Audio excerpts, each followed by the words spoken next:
Hey guys, welcome back to Encore. So today I am at the Players Course in Winnipeg. Now we are having a great time running through Canada, and I'm going to send Max out on the golf course to see what he can do in terms of game management, and hopefully it will help you improve your games.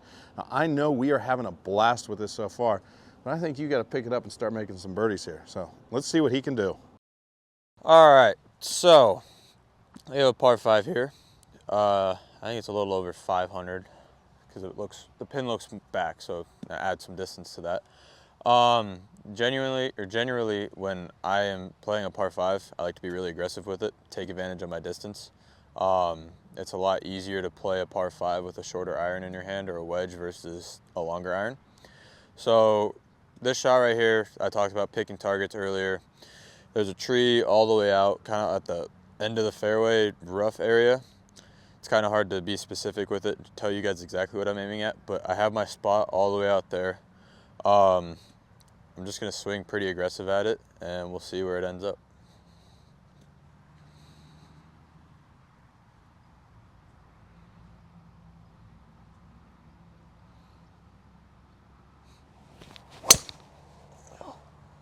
All right, so pulled it a little bit, is what it is. I have 157 yards here. It had rained a lot last night, and usually this would probably be a lot thicker, but it's kind of gotten muddier and wispier, so it's not really going to become a problem. It's definitely going to come out with less spin, and when you guys are playing in like wet conditions, even if you're in the fairway, there's going to be less friction between the ball and the club, so you're going to get less spin regardless. So being out of the rough, it's going to come out with less spin. I'm going to play it at about 150, kind of let it release up there, and we'll see where it ends up.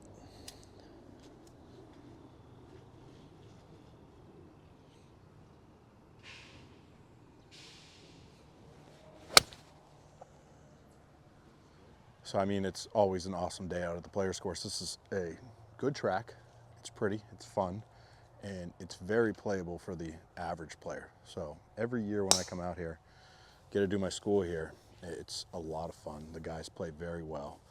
So plan on keep coming back here, and another sellout in Canada. All right, so usually how I start by reading my greens is I'll look at it as I come up, and it's pretty easy to see that everything's going to go that way. High point of the green is over here, low point of the green is down there. When I'm genuinely having trouble trying to decide which way it's going to go, I always try to look at the general topography of the green and just kind of get an idea. So if it goes one way, but I'm kind of going a different direction and I'm not sure, I can kind of just gauge off that how it's going to be. So usually what I'll start with is I'll start with kind of looking at it behind the hole, just kind of seeing what it's doing. I'll then also like to step into it and kind of feel to see if my eyes are matching what I see and what my feet feel as well. And then with longer putts, I like to stand in between because obviously from there to there it's going to be different. I'll go behind the pin as well, and I'll take a look at it and just see if there's anything else that I was missing from back there, or if I felt anything different. So it looks like it's going to go a decent amount to the left. It's a little downhill, but the greens are slow, so kind of going to play it more at a flat putt wise with speed. So I got my spot. All you can do with putting is just hit the best putt you can and see what happens with it. If it goes in, it goes in. If it doesn't, and it doesn't, you just try and make the next one.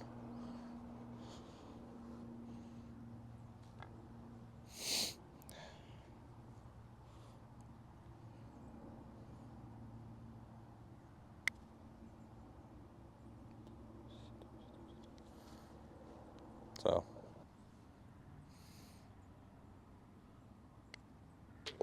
all right, so last thing I'm going to talk to you guys about today is taking off spin with wedges and how to play to different pins and spin and stuff like that. So I feel like we've all had a shot where we've taken the right club, but it's just spun back too much.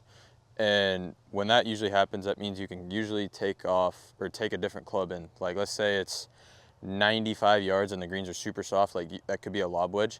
Instead of taking a lob wedge, you could take a sand or a gap wedge and kind of play it a little bit lower and let it check back there, and it won't get as much spin because it's going to come on with less speed, and less speed means less spin.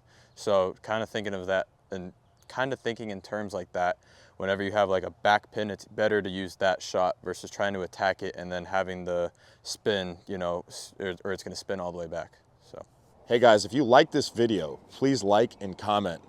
I come out with new content every Saturday, Sunday, Tuesday, and Thursday. Thanks a lot, you guys.